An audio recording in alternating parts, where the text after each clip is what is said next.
Hey there, paper geeks and glitter nerds, it's another crazy geek crafter. This is the 6th card I believe I have made for Craft Roulette, and about the 5th video, if not the 4th. I'm a bit unclear on that one. But this week's parameters are A2, the American A2.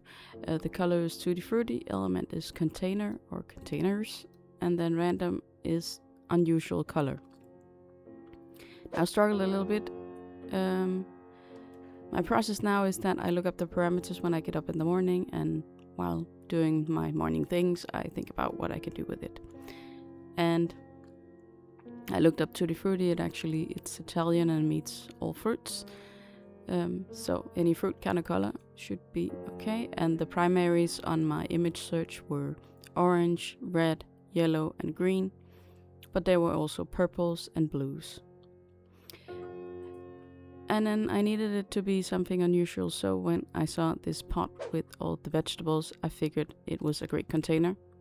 And it would be unusual for those vegetables to be in Tutti Frutti colors. So that's why I picked that.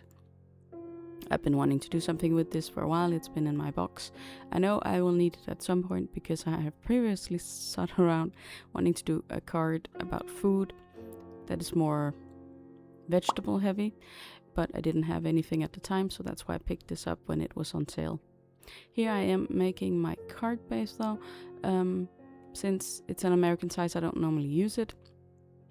And here because of the bone folder, I can't really see that it actually says A2 on this scoreboard, so that would have just been easier to do. But yeah, back to the A2. It's 10.8 centimeters by 14 centimeters. I do have to cut off a little bit from, but I'm guessing my scoreboard knows what it's doing. So maybe I miscut it when I did the bigger piece. So getting my dies out of the packaging is always fun the first time. And when I have this many dies in a set, I actually like to, when possible, because the printer and I are not always friends, I'm scanning the dies and print it out so that I can see where everything goes on the paper, and I know if something is missing. So that's something I like to do, and maybe you want to try that out for your own things. I also did it with because my printer's been out of the loop for a bit. I did it for my Altenew Lily. It needed that too, so I could do that at the same time. So now I got all of my pieces sorted, which is very nice, and I can get on with finding some cardstocks. And I pulled out a bunch. And had quite a bit of fun trying to find out what would be not usual for the different vegetables.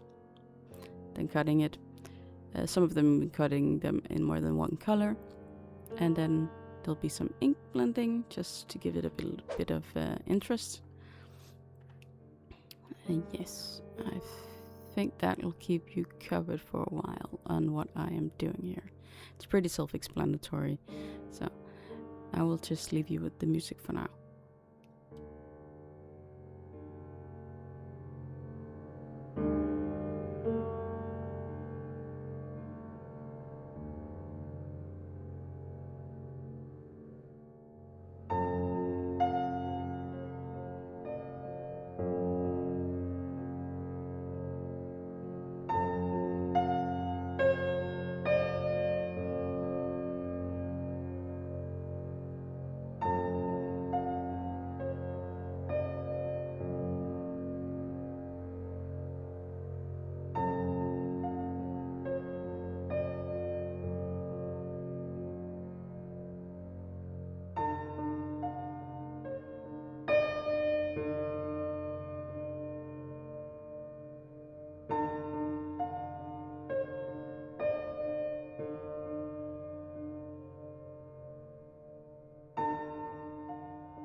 With all my elements ready, I need a base for my card front here.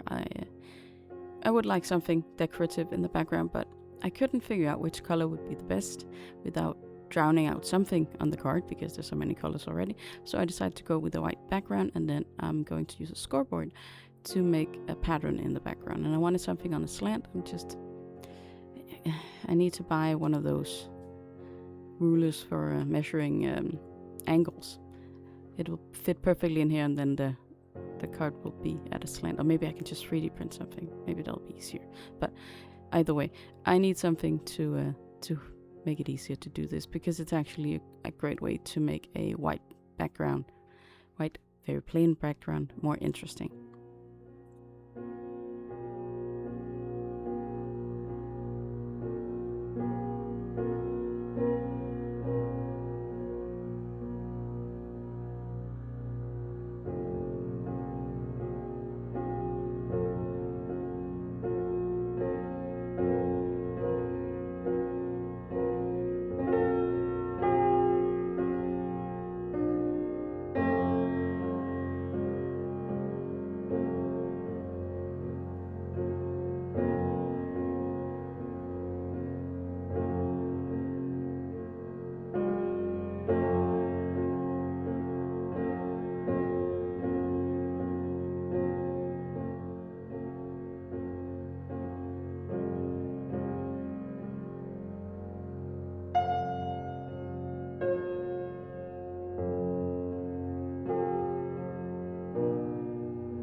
Since this is a bit of an odd card, Jaina dear, I still, she crawled into my lap, but she's squirming.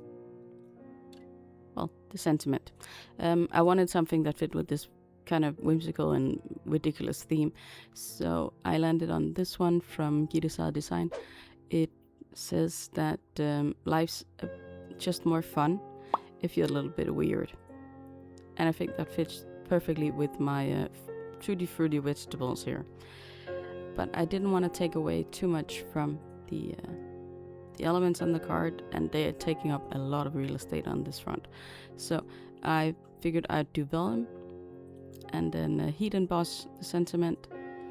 And I did want it in a color, but as you'll see here, the one I had didn't really want to work out. I don't know if I overheated it or if it's just gotten bad or something, but either it was blotchy, it went see-through in some places for some reason, and also the lines that are actually pretty crisp when I stamp them here with the Versamark, they become like double width after I heat them. But that also happens when I do it with the white, so I don't know if that's just an embossing powder thing, but I didn't like the red ones. They were not legible. They were not eligible at all. They were not legible at all. Not to the degree where I could use them. The white was better. Not perfect, but better at least. So that's the one I went with.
The challenge with Vellum is always, when you do a sentiment that's only Vellum, is how to hide the adhesive. And I picked out these half-backed pearls.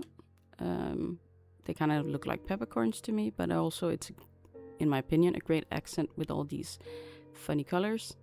And I'm going to try and hide some foam tape behind them, and black foam tape behind the half pearls, and white foam tape behind the text. It was extremely fiddly, but surprise, spoiler alert here, it worked. It actually sits on the card and has not fallen off yet, at least. So I'm pretty proud of that, even though at this point I was so very tired. I had trouble staying on camera when I was doing the heat embossing because I was also standing up, but my brain was getting tired. So at this point I just really wanted this to be finished, but I did not stop. I had to make this work. I didn't want to glue it all the way down to the panel. I did want that kind of distance. So yay me.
this is the card for this week for Craft Roulette. I hope you enjoyed it, that you'll be back for another one some other time. Not next week, I'll be busy during the weekend, so I anticipate that it will not be a video, maybe just a card, but definitely not a video in time for the week's deadline. I hope you'll be back for another video some other time. Until then, I hope you'll be having a good day, evening or night. På gensyn.